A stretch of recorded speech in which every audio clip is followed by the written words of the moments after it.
Hello everyone, in my today's video I am going to tell you about the dual WhatsApp in your device Iqoo Neo 6.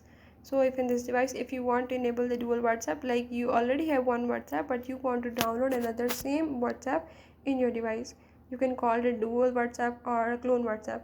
So you can do it just by following the few easy steps as I will show you. Before we move on to the video, if you are new to my channel, don't forget to subscribe and press the bell icon.